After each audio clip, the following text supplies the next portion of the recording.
I'm Emily, a 60-year-old housewife. Last year my husband retired, and we've been spending our time together.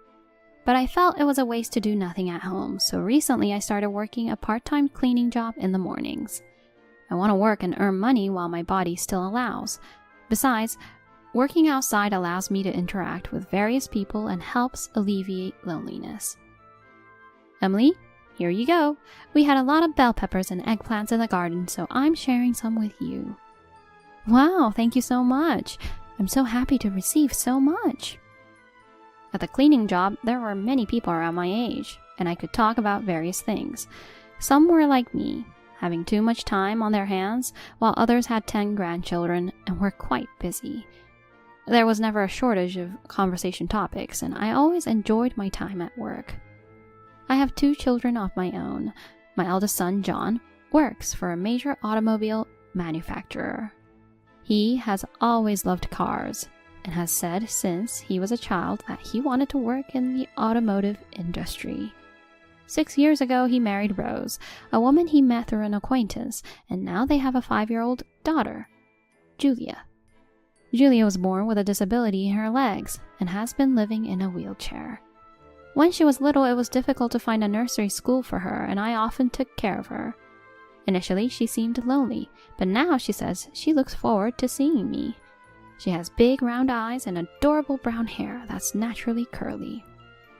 My daughter, Erin, moved abroad after graduating high school to attend university in the UK.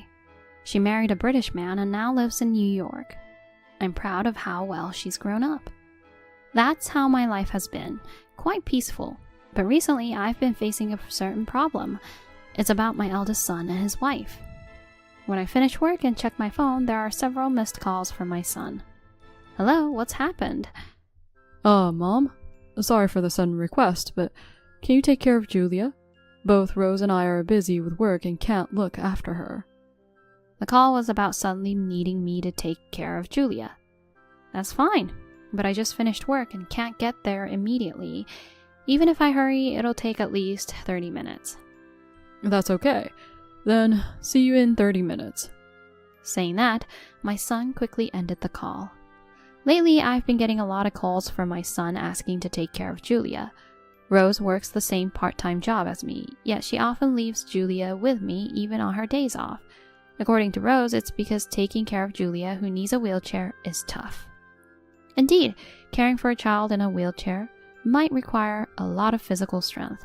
There are times when one would want to take a break. With that in mind, I headed to my son's house. When I rang the doorbell, Rose came out. Sorry, mother-in-law. Actually, 2 people at work called in sick with a cold. I really had to go.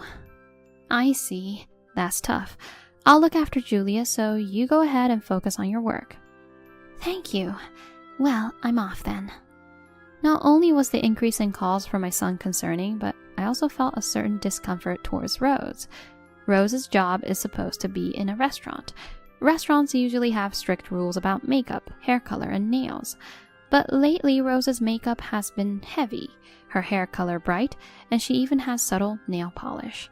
Not all restaurants prohibit nails, and some may allow them if the job is just to serve food.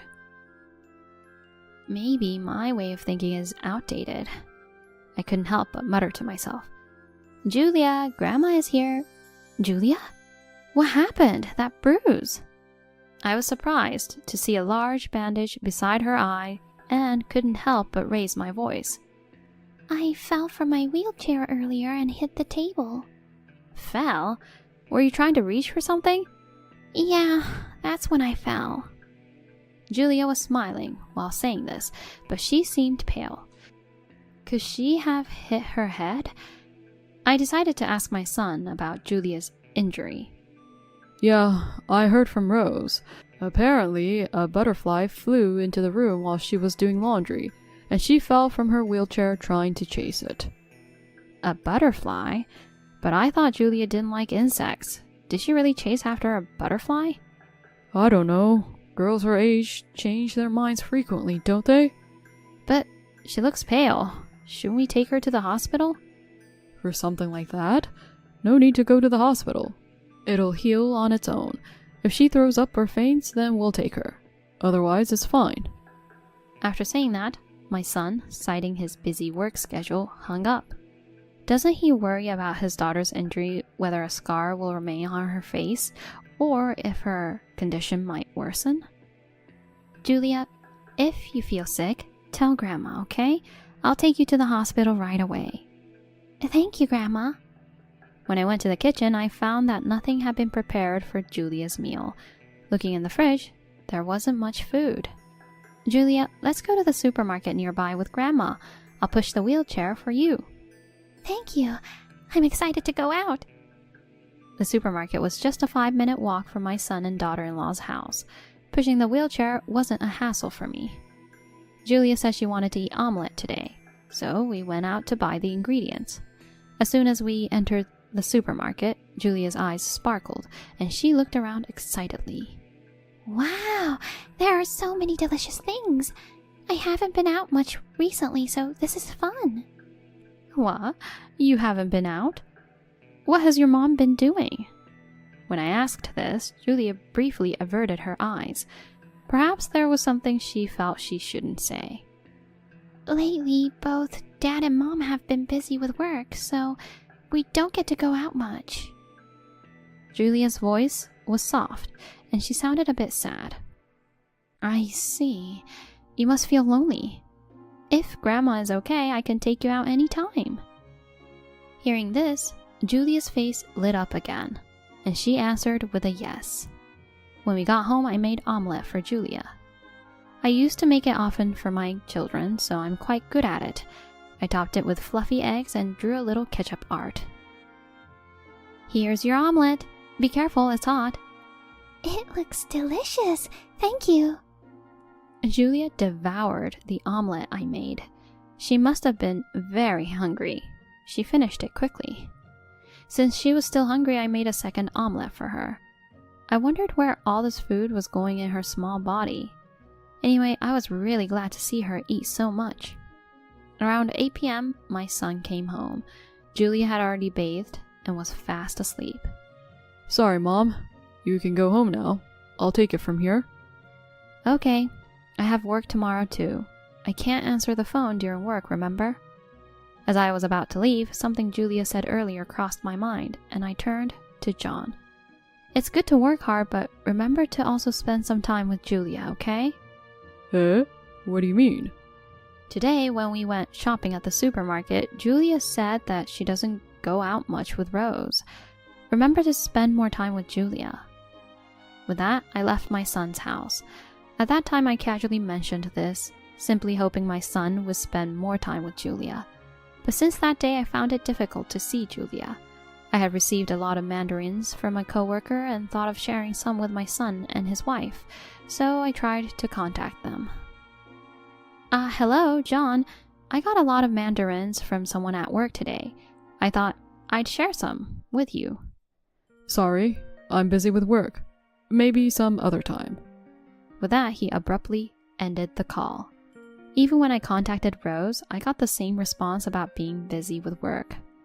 Until that day, they used to rely on me for everything, but since then, I stopped receiving such calls. Did I say something unnecessary? Or did I do something to make them angry? Either way, I couldn't find out the truth, as I couldn't meet them, and time just passed by. 3 months had passed since I couldn't see Julia. The season had changed from summer to autumn. This happened when I was having tea with coworkers at a family restaurant after work. Suddenly, my phone rang. It was a call from my eldest son. Surprised by his call after such a long time, I hurriedly answered. Hello, what's up? Is something wrong? My colleagues, seeing me rush to answer the phone, looked tense and watched me. Mom, sorry for the sudden request, but are you free the day after tomorrow? The day after tomorrow? I don't have anything special. It's my day off. Really? Actually, Rose and I are planning a trip abroad, but it seems Julia can't come. Could you, sorry to ask, take care of her for 3 days?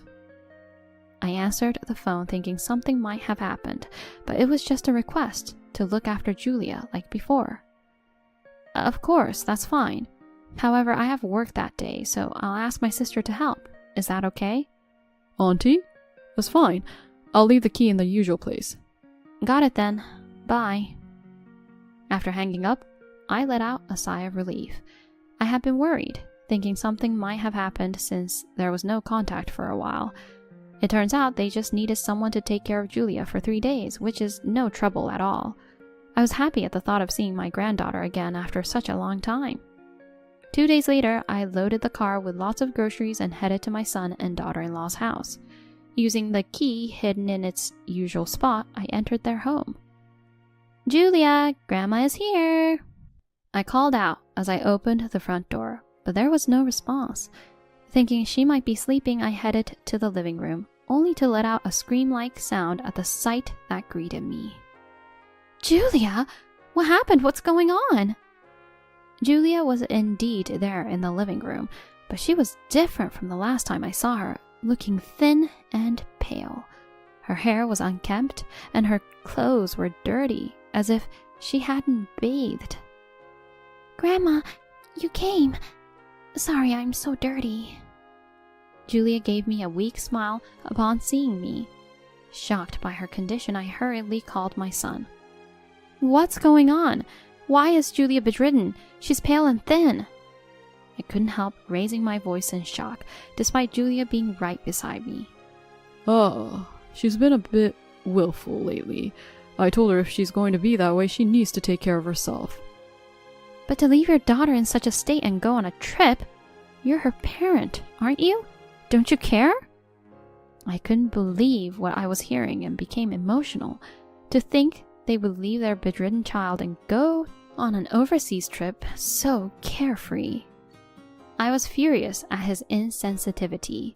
However, my son unexpectedly lashed out in a response to my words. "Sure, you have experience raising kids, but have you ever taken care of a child with a disability? Do you even know how hard it is for us?" "Even so, this is too much. How would you feel if you were treated the same way?" "Oh, so annoying. If you're going to complain that much, why don't you take her in? Grandparents can adopt their grandchildren, you know." After saying that, my son hung up. I was at the end of my patience and consulted my husband. I had always discussed matters about my son with my husband, but he believed that we, as elders, shouldn't interfere in the younger generation's parenting, so he had been silent. But he was unaware of this situation. My husband, who came with my sister's car, was shocked and in tears at the sight of his changed granddaughter. My sister researched and found out that grandparents can indeed adopt their grandchildren. With the parents' consent, custody could be transferred to us. My sister and I took Julia to the hospital. She was weak, but fortunately we found her in time to prevent anything serious. "Julia, if you're okay with it, would you like to live with us? Of course, if you want to stay with your parents, we'll respect that." When I asked Julia, she immediately said she wanted to live with us. After my son and his wife returned from their trip, my husband talked with them, and Julia officially became our adopted child. Julia grew up well with us. One day she learned about wheelchair basketball. Julia often said, "I want to move my body like everyone else." Hearing this, my husband researched and found a place where they played wheelchair basketball. When we went there to watch, the junior team was practicing. Watching them, Julia's eyes sparkled with excitement. "I want to practice with everyone. I want to play basketball." After watching the practice, Julia became fascinated with wheelchair basketball and later joined the junior team. Initially, Julia struggled to catch the ball and felt frustrated, but her skills improved rapidly. Having always watched her friends run around energetically with envy, Julia joined the junior team and discovered the joy and excitement of moving her body. For the first 2 years, she couldn't participate in matches and only watched her teammates play from the bench. However, her persistent daily practice paid off, and in her 3rd year, she finally made it into the regular team. She was overjoyed when she received her uniform for the first time, signifying her participation in a game. "Look, it's the uniform only regular members get to wear. In the next match, I'll definitely score." "Do your best. Grandpa, Auntie, and I will be there to cheer for you." For her first game, my sister, husband, and even my daughter and son-in-law from overseas came to support her. The excitement of her granddaughter's first match was palpable. On the day of the match, the opposing team was one of the strongest in the region. Her first game against such a formidable team, I couldn't help but worry. All I hoped for was that Julia would enjoy the game without getting hurt. But as the match progressed, our team was surprisingly holding its own against the strong opponents. The game was a back-and-forth battle, with each team taking and then losing the lead. In the second half, our team got a chance for a free throw, and the one to take the free throw was Julia. Her face, usually smiling, was now tense with concentration. "Julia, stay calm. You can definitely make it." I wasn't sure if she could hear me. All I could do was pray that the ball would go in.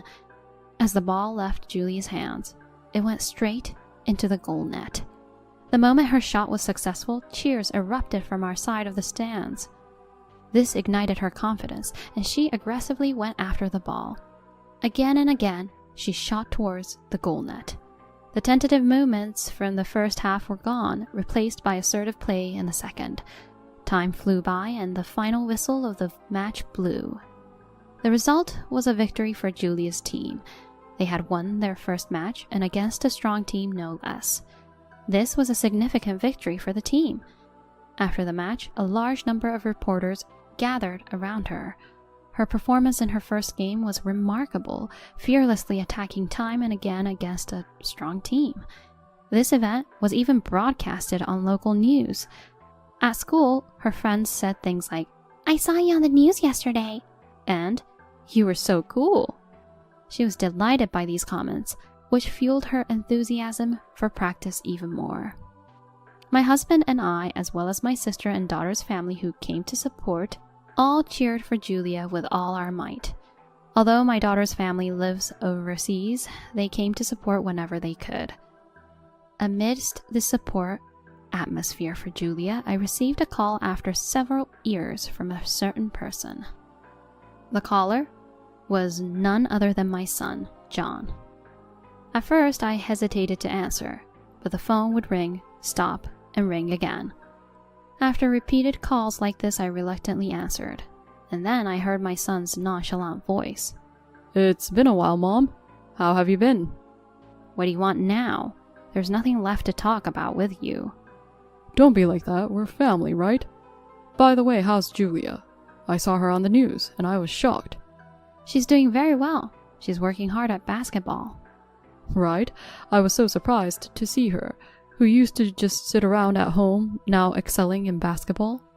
By the way, about the interviews she's been giving, how much did she get paid?" Suddenly, my son asked about the payment for the interviews. "Ah, I see. That's what this is about." He called because he thought he could get some money from Julia, now that she's become famous. Even after all these years, my son's rotten thinking hadn't changed. "We haven't received any money for interviews, so coming to us won't get you anything." When I told this to my son, he didn't believe me and kept asking if we had received some money. His questions made me feel sick to my stomach. Just as I was about to hang up, he said something shocking. "Then return Julia to us. She's a golden egg. She'll definitely earn a lot of signing money in the future. We'll take good care of her then." For a moment, I couldn't believe what my son was saying. Could a parent really speak such words? The more I listened, the more nauseated I felt. That's impossible. We've legally become her family through proper procedures. Even if we were willing to return her, it would be up to her, and she doesn't want that. At these words, my son became furious, repeatedly demanding Julia's return. When I asked why he suddenly wanted her back, it turned out he was in debt. After their extravagant lifestyle, they had accumulated a significant amount of debt. Despite it being their fault, they were trying to make Julia pay for it. I thought it impossible to let her live with such corrupt people. With that mindset, it's even more impossible to return her to you.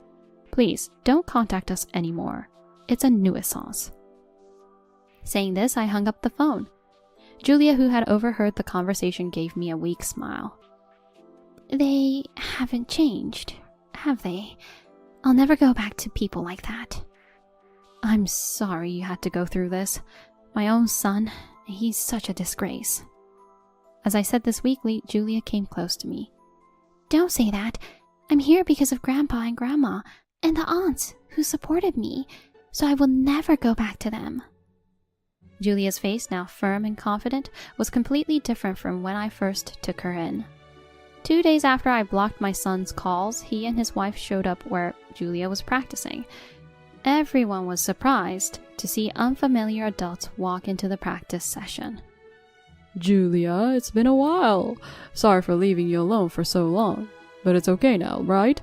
Let's live together as a family again? Mommy was always thinking about you, even when we were apart. But now you don't have to feel lonely anymore. Let's live together again, okay?